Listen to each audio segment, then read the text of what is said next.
Jambo, my name is Bonventure and this is Moving Pictures Kenya. Earlier today, I was having a conversation with my friend Daniel. He asked me a question and I had to record that conversation because I knew it would be interesting. The question he asked was, please tell me about how you went to school in Kenya. So this reminded me about last weekend when my sister came to visit me with her young child. So the child was asking me, Uncle, when were you born? And I told the child that I was born in the year 19 something. The child said, no, Uncle, you are lying. You can't be born in the year 19 something. All the years start with 20. For example, 2010, 2015.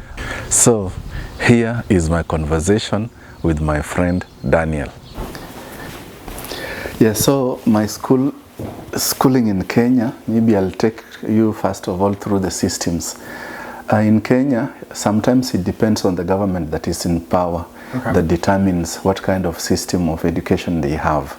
So when I was young, they used to have a system of education they used to call CPE. So CPE, somebody used to go to primary school for 7 years. Then after 7 years, you go to secondary school for 4 years. Then after secondary school, you go to high school for 2 years. Then after high school, then you go to university. But the government changed, then they brought another system, the one that I told you, 844, where you go to primary school for 8 years, secondary school 4 years, university 4 years. Now, they have another one that I'm still yet to understand. They call it CBC. I think it's some years in primary school. Then after primary, they go to junior secondary. Then after junior secondary, they go to senior secondary. After senior secondary, then they go to university. So basically, it keeps on changing. But now, like me, when I used to go to school, it was totally different because first of all, these things like school bus and all those, they were not there. So my school could be like where we go to work. Okay. That is how far it was. So every morning you used to walk to school and back home. So when you are late, like now when you are going home for lunch, you literally run. You know, you run home for lunch, go back to school. Sometimes you run home for lunch, you find there is nothing for you to eat. You just reach home and then go back to school. Oh, no. And that is why I think it has helped us despite our age, because the things we used to eat during those time, you know, maybe you could think you are poor or something, but they helped us because, you know, as you are running back to school or from school, you are eating like wild fruits, you know, all that. Then they become nutritious to your body. And so we used to have what they call lower primary and upper primary. So lower primary is like what you call here grades. So it will be grade 1 to grade 3. That is lower primary. Then from grade 4 to grade 8, that is upper primary. So in lower primary, when all of us were born, the first language you speak is your mother's language, your mother tongue. Okay. So that is the first language everybody speaks in the village. Pesa ya nini? Ya mtihani na ya walimu. Then now as you go to school, you start learning other languages. So in Kenya we have 2 national languages. We have Swahili and then we have English. Okay. So now as you go to school now, you start learning those foreign languages. And you learn them in your mother tongue first. Because if somebody wants to teach you the name of a cow, he'll tell you, this is ingombe. You know, ingombe is cow. So first of all, they'll tell you in your mother tongue, this is, like now, if somebody wants to teach me how to call tea, so I'll tell, this is chai in Swahili, this is chai. In English, is tea, you know. So you go, yeah, so it was always very funny because you go to school, the teacher is teaching you, you know, they want now you to memorize. So they'll tell you, at that time you are so young, what did I say this? It is tea. Then you say tea. What is it? Tea. Again? So when the teacher says again, she expects you to say tea. But you are repeating. So she says again, and you as people, she say again, you know. So it was always funny like that. So yeah, so basically that was lower primary. Then at the end of every term, you remember the year has 3 terms. Right. So at the end of every term, you do exams, you do the exams. At the end of the year, you do the final exam, and then they give you a report card. So that report card, the teacher used to write promoted. So promoted means you're promoted to the next class. Okay. If you perform poorly, they say repeat this class, so you could repeat class, you know. Right. And then now you continue like that until you finish standard 8. Now those days, when I went to school, I was fairly young. So we used to have people who were, you know, older than us, you know. You are schooling with somebody, and yet this person is, he has left a wife at home. You know, he has left a wife at home, he's with you in school. So you in the lower primary, you are studying with somebody's kid. This kid, the father is in upper primary, you know. So when, like, now they want to punish the pupil, they ask the people in lower primary that go and call your father, you know. So they expect the people to go home. But she doesn't go home, he runs to the next class. Whether the teacher is there or not, just, hey, they are calling you, you know. So that is how it was. Interesting. And then the infrastructure. It was, those days we didn't have a lot of like brick homes or, you know, cement. All our classes were made of mud, you know. So every Friday, it was the day you go with cow dung. So the boys would go with cow dung, you know, cow poop. Right. So you carry it, you know, you tie it in banana leaves, then you take it to school. So those are the boys. Then once you get it to school, the girls now will take it and then mix with water and then smear on the floor. So they used to do something. They put the cow dung here, then they do something like this, the entire class. So this way now, it was helping to prevent like the fleas, you know, being on the floor. Because once you have the fleas, then they'll come, you know, infect your feet. Right. So you'll have jiggers. So that is how we used to prevent, you know, like having jiggers. And then the subjects, now I'm forgetting about the subjects. I don't remember how many subjects we did in class 7, but in Form 4 in high school, I did 10 subjects. Okay. The exam. So the only difference there we have there and you guys here, you will study for 8 years, then you do a final exam at the end of the 8th year. So whatever you are doing these other years is irrelevant. Whatever you score in the final exam is what counts. Right. The same at high school. You study for 4 years. Whatever you do for the 4 years is irrelevant. So long as you pass, you pass. At the end of the 4 years, you sit for a final exam, which will determine whether you've passed or not. So like for me, I did 10 subjects. You know, I did English, Swahili, mathematics, chemistry, biology, physics, agriculture, Christian religious education. Which one was the other one? Because it was all the sciences, all the arts, for history and civics. I don't know if I've mentioned geography. Okay. So 10 subjects. So once you pass those 10 subjects is when you go to university. Now at the university is now where you specialize. You specialize. Right. Based on what you achieved in high school is what will determine the course you're going to do at the university. So now for me, I did a mistake when I was in high school. At Form 2, I decided to drop some subjects. I wasn't reading them. So when it came to going to university, I missed the cutoff by, I think, our cutoff was 72 points. And I think I got 70. So I couldn't qualify for university. So because of that now, I went into accountancy. Because, you know, accountancy, you start studying from, you know, in stages, from the low level to the senior level. Right. So that is how I was able to study. We used to call it KATC, Kenya Accounting Technicians Course or Certificate, something like that.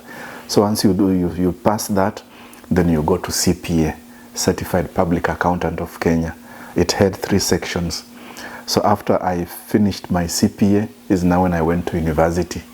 Now to study, not the way you do here, study as you work. Okay. Yeah. Very interesting.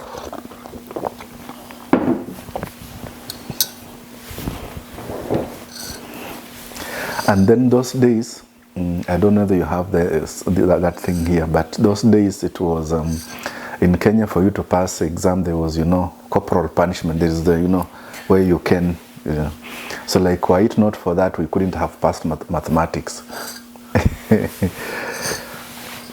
I know there used to be in Catholic schools. I know that my uncle went through a Catholic school, and the nun would smack the kids' hands with a ruler. Most of that has ended in public schools. They usually, if they need some kind of punishment, they pull the child aside and they go see them in the principal's office. There really isn't corporal punishment. And then if there is, usually the teacher gets scolded and they can end up losing their job because of that. That's one thing that, especially with social media and everything, a lot of teachers end up posting something online and it reflects poorly on the school, and then they let that teacher go. One of those things would be corporate punishment. And it's kind of frowned upon in this society. Yeah, for us, at our time, you couldn't wish to be called into the headmaster's, especially the deputy headmaster's office, because they will be beaten thoroughly. Yeah, nowadays, I don't know of anywhere that, even in private schools, I don't know of anywhere that that's still acceptable. I know that there was a period that there was, but we've gotten away from that. Like me in standard 6, class 6, the thing that made me start passing mathematics was one. The teacher gave us an exam, like a practice question. So if you fail, you do your hand like this, he smacks you. So me, I did, it was everybody in class. So you take to him, if you fail, he smacks you. So I failed, he smacked me. My friend, because now on the desk, you sit on the desk, so it's 2 of you on a desk. So, no, it was 4 of us. So, 2 this way, 2 that way. So, the one I was discussing with also did. He took to the teacher, he failed. He was smacked. Then now, we discussed. After we discussed, we came up with a solution. Now the question was who was going to take to the teacher, because if you fail, you are going to be smacked. Then I decided, let me take. The good thing is that we were correct. So the whole class clapped for me, and from that time now I was the guru in mathematics. It didn't now matter that we had discussed, Like our mathematics teacher used to come to school with heaps of cans like this. Okay. Because that is the only thing that would make people, do the exam, the questions. Yeah, I don't know how public schools nowadays. I know that, if I failed at something, like on an exam or something like that, my mom came aside and we just went over the questions until I understood the concept. Usually, the only time that I got beat was because I was doing something that I wasn't supposed to, not because I failed on, a test question or something. The tests, the test questions for the individual lessons and everything were more of a way of determining what areas needed improvement and what areas did I not understand, so that the next handful of lessons might be able to dive deeper into those individual subjects. Yeah, for us, even homework we were never given in school because of, the way things are. So you could, the way our class was, is you go to class for the morning classes. I think there were 3 lessons. Then you go for a 40-minute break. Then you come back to class for other classes up to 12:45. You go for lunch up to 2 o'clock. Then from 2 o'clock to 3 o'clock, yeah, you go to class again. I think there are 2 lessons. Each lesson was 40 minutes. So you go for 2 lessons. Then at 3:20 you come out of class. Now you go for games. So you go to the pitch and play up to around 4:30. Then at 4:30 now the school is dismissed. You go home. Now when you go home, there is no even time for you to do like assignment. So we were not even given assignment. So the first thing you get home, you change your uniform, because in Africa we put on uniforms, school uniforms. So, and you have like a pair or 2. So what you put on, once you change, you put it aside, you put on home clothes, you take the cows out, now you go, for grazing. So you go and graze the cows out there. And then now the girls will go like look for firewood. Then now they start cooking. Okay. So the role of the girls was to cook, clean the house, all those things. And then anything manual, anything heavy was for the boys. So you'll take the cows to graze. When you come back, you milk the cows, and you milk them manually. Right. Yeah. And then, so that is how the system was. And then by night, you don't have electricity. So all these things, you do them while there is still sunshine. We used to have 3 kinds of lights. I don't know what the English name was, but one of them was something like this cup. Then it has, now I don't know how to call it in English. It has a piece of cloth.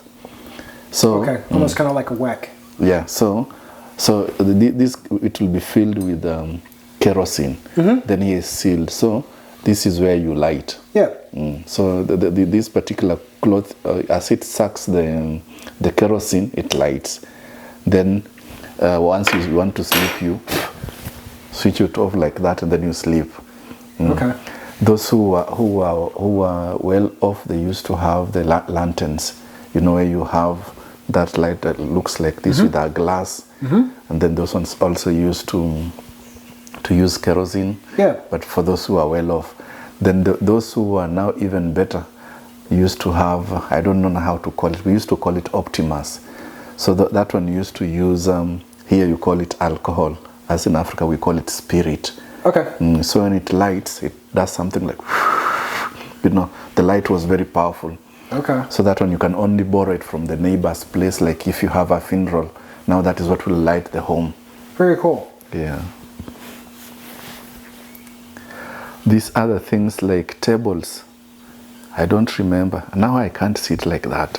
But I remember like at meal time, so you could, the way I told you, the meal we prefer is ugali. So you could sit down like this. So me, I'm sitting here. Yeah. My brother is there, another brother is there, my sister is there, and then this ugali, the food, is at the center. Then you have a bowl where you have your vegetables. So you'll pick your ugali and, like that. Because this is what you used to like to make the ugali tasty. So that is how we used to eat. It was really very communal. If it's like you want to take water, we always had one container that has water. So me, I'll take, return it there. If my brother wants, he'll take, returning. It's not like anybody has his own. Right. Very communal. But now things are changing because the society is developing. Okay. Would you say that it's becoming more westernized? Yes. Okay. Yes. So now it's common, you go to somebody's home, you find like he has a dining table. You'll still have that communal meal, but not the way we used to do it like 20, 30 years ago. So in our African setup or in our Kenyan setup, most of the time our breakfast will be tea. If you have money, then you buy bread. So it's tea and bread. If not bread, then you may have something like cassava or sweet potatoes, so that is the accompaniment. Okay. And then lunch, most of the time will be the kale I showed you and the ugali, the same as supper. Okay. Well, I'm calling it supper. I think you call it dinner. I hear both. Yeah. But still, for many people, affording 3 meals a day was a luxury. So you'll always find many people used to sleep hungry because they have no meal, you know. Yeah. That's the one thing then, especially now with my kids, I'm trying to appreciate the little things, like being able to have 3 meals a day, to have clothes on your back and a roof over your head, because even in today in a lot of parts of the world, people don't have that kind of stuff. Yeah, true. To just learn to be content with the things that you have. I think that's lost on a lot of people, not realizing that living here in the U.S. is a privilege. It's something that we're very fortunate to be able to partake in being part of a community here, but to be a U.S. citizen, we take for granted. Yeah. And I think that's why we end up in a mess that we're kind of in now, because we want more, but what more could you really want? We always think that the grass is greener on the other side, when in reality the grass is greenest where you water it. Yes, true. It's amazing to see how ungrateful a lot of people are for what they have. And they'll say, well, what I have is very little, but that very little that they have is so much more than other people all over the world have. Yeah, true. Yeah, because like here, I normally find people find it very stylish when they put on, you know, like ripped clothes here in the knees. For us, that was a sign of poverty, you know. You have your trouser ripped here. It's because you've worn it for so long, now it's torn. Right. Or if not, you are walking and then you fell down on your knees, then it got ripped. Right. So it is not stylish, but now here that is very stylish.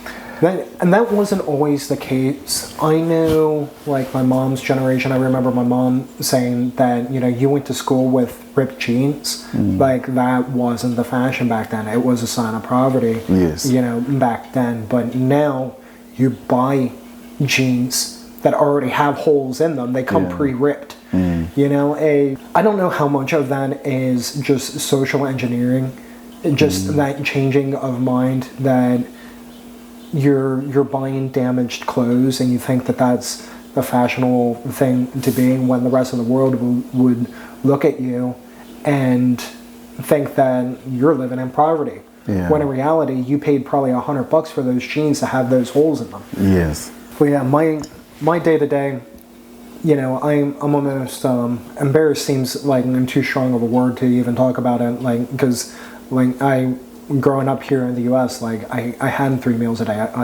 I woke up, especially being homeschooled. You know, people always joke around, homeschoolers get to sleep in. I could get up whenever I want, as long as the work was getting done. Didn't matter what time I got up. So it might be 8 o'clock, it might be 9 o'clock, it might be sometime in 12 in the afternoon. Get to, you know, sit at home, do my homework in my pajamas and everything. Yeah. I would get up and have a bowl of cereal. I'd get up and have, you know, some kind of a sandwich, lunch meat, peanut butter and jelly, something for lunch, and then my mom would make a hot dinner. And that was kind of like my normal day to day.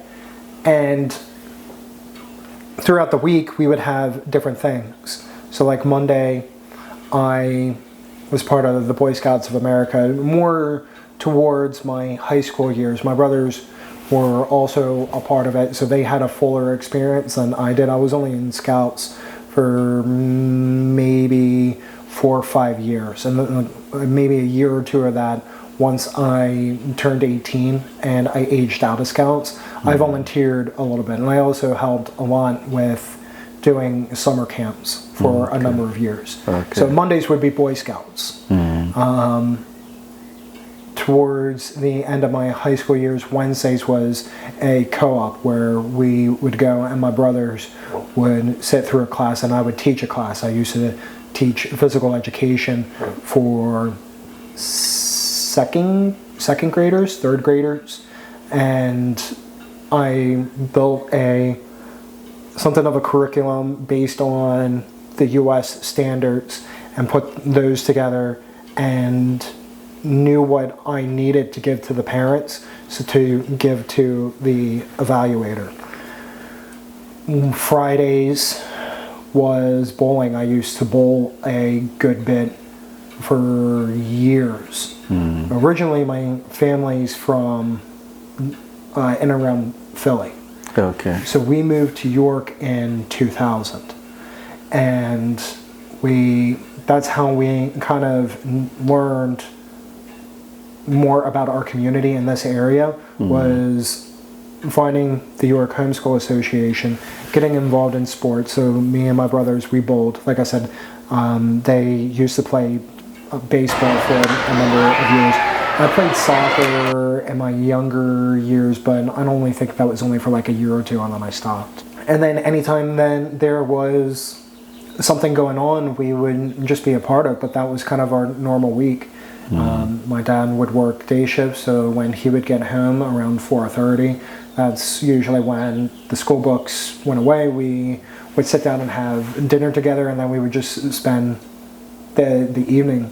And for the longest time, he would have Wednesday, Thursday off. So we had the flexibility of being homeschooled that if we didn't do school on Wednesdays and or Thursdays, then we just made up those days on Saturdays and Sundays. As long as the work was getting done, we didn't have to follow the Monday through Friday schedule. We just had to show that we were getting the work done and that we were receiving an education. Okay. I think for us, one of the things that was quite big for us is storytelling. We really learned a lot from storytelling. So every time, even as you switch off that light I talked about, so you'll be talking in darkness, you know. Maybe your brother is sleeping somewhere there, somebody, you know, the house is small. So you just, you know, tell stories. So we really learned, you know, a lot from storytelling. Like there is one story, it talks about the lion, the donkey, and the fox. There was a day the lion was feeling hungry. You know, it wants something to eat. So it told the fox that, I want something to eat, please get me something to eat. So the fox went to the donkey, and it told the donkey that the lion wanted to make you the king of the jungle. Just go to him, he'll make you the queen of the jungle. So when the donkey went to the lion, you know, the lion now grabbed him like he wants to eat him. Then in the process of struggling, it cut the donkey's ears. So the donkey ran away and went back to the fox. So I was telling the fox that you lied to me, the lion almost killed me. The fox told the donkey, no, he was just removing your ears so that the crown can fit on your head. Just go back and he'll make you the king of the jungle. So the donkey went back. Now this time they struggled, and the lion managed to cut off the tail. So again, the donkey went to the fox. You lied to me. The lion almost killed me. So the fox told the donkey that no, and the lion wants to make you the king of the jungle. He was just removing your tail so that you can sit on the throne properly. Go back, he'll surely make you the king of the jungle. So again, the donkey went. But this time, the lion managed to kill the donkey. So after it managed to kill the donkey, it called the fox and told him, now kill the donkey. I want you to skin it and bring me the liver, the heart, and the brains. So the fox went, he skinned it properly, then removed the liver, the heart, and ate the brains. So he took the others to the lion. So the lion was asking him, but where is the brains? You've brought the heart and the liver, but there's no brains. So the fox told the lion that the donkey had no brains. If it had brains, you couldn't have killed it. You know? Those are the kind of stories we grew up being told. You know, so you learn a lot through storytelling. That's definitely an art that is lost. I remember like some of the stories that my grandpa would tell me, but it was more or less the experiences that he had when he was in the Philippines during World War II, and the different things that he would do out there. Those are more the stories that I heard growing up. One thing that I had growing up, so I'm a Christian, and in the home that we lived in a cul-de-sac in Philly, and in that neighborhood there was a whole blend of different personalities, nationalities, ethnicities. It was awesome. Like I kind of miss those days, because we would have, like, during the middle of the summer, we would have a big water gun fight and have water balloons, and we would play in the cul-de-sac. We did a lot of stuff together as kids growing up. But one family in particular, the father, his first name was Frank, his family was Jewish. They were Orthodox Jews. And on Saturdays, they would observe the Sabbath, and because of that, they didn't work. They had a separate prepping area for the different things so that they were able to follow kosher dietary laws and everything. But one thing that Frank would do is on Saturdays, he was a big coffee drinker.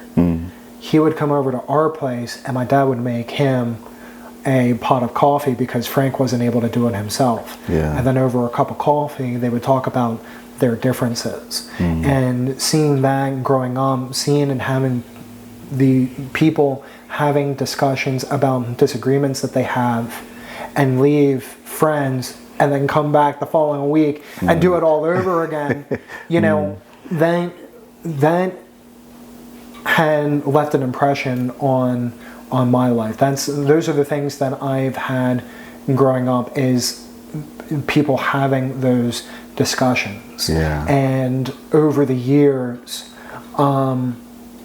there's been a divide. It used to be, especially when it came to religion and politics, that you were able to kind of talk about your differences, leave. You always had that crazy uncle that would bring up things on Thanksgiving dinner. But at the end of the day, like, you guys were still family. Now, if you don't agree 100% on different political spectrums and everything, there's a huge divide amongst people. I remember growing up and doing different civics and different things revolving in and around politics. And I remember the old voting booths that we used to have, that you would go behind a curtain and there was a lever, and you had to pull the different levers as to who you wanted to vote for, as opposed to now it's just a little dot that you would make on a piece of paper. And my parents showed me how the machine would work, and then they said, now get out. They're like, well, we want to see who you vote for. And they're like, you don't talk about that. Like, putting yard signs of who you were voting for was almost kind of a taboo thing to do. You never made known who you were voting for. You might know a person's stance where they were politically and be able to make an educated guess, but you never knew exactly who they were voting for. Now you're wearing hats, you're wearing t-shirts, your lawn's littered with different signs who you're voting for, and people are willing to go to war for a candidate. And it rips friends apart, it rips families apart, and causes businesses to shut doors. I don't remember that growing up.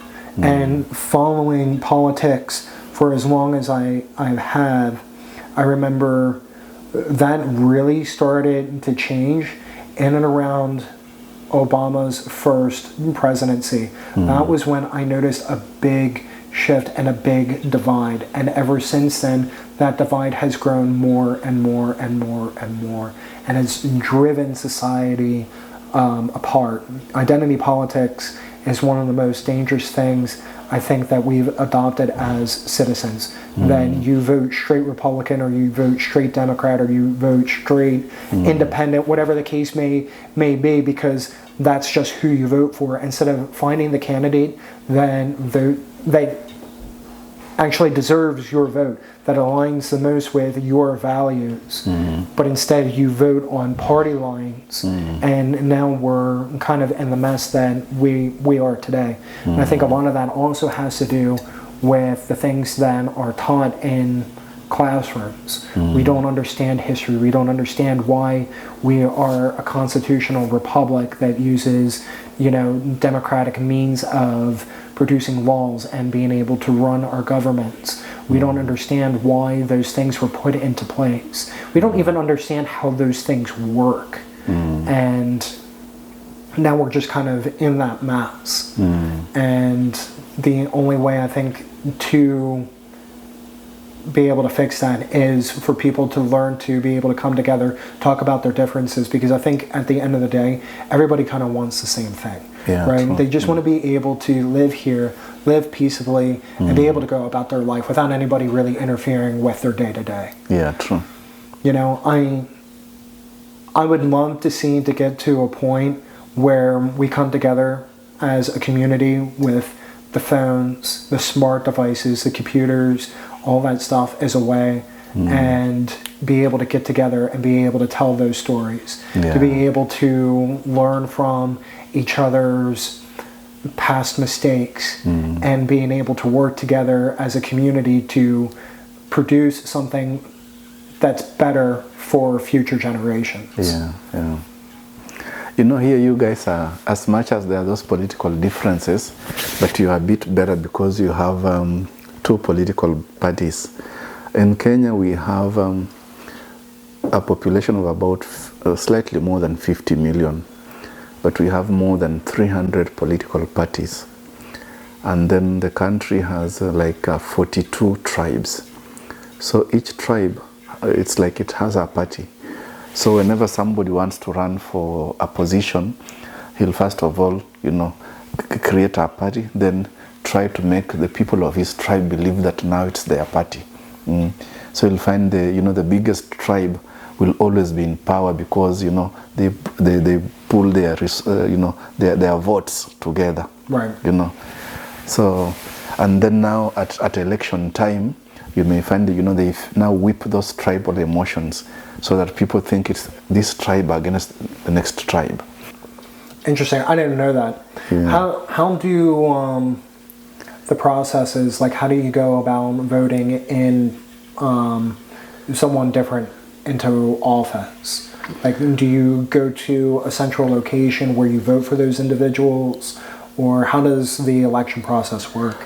So they have polling stations where you go to vote. Okay. So we don't have early voting the way you guys have here, or mail voting, as you have to go and vote physically. So our system of government, the way it works, it has the president and then the deputy president who are in charge of the national government. Okay. And then now we have county governments. So regions are divided into counties. So we have 47 counties. And each county is led by a governor. So on the day you are voting, you'll vote for president, and then you vote for governor. And then the same county will also have a senator. So you'll vote for a senator. And then you'll vote for a woman representative, the fifth vote. And then the sixth ballot, we have an area called a county assembly. It's a subsection of a county. So you vote for a member of county assembly.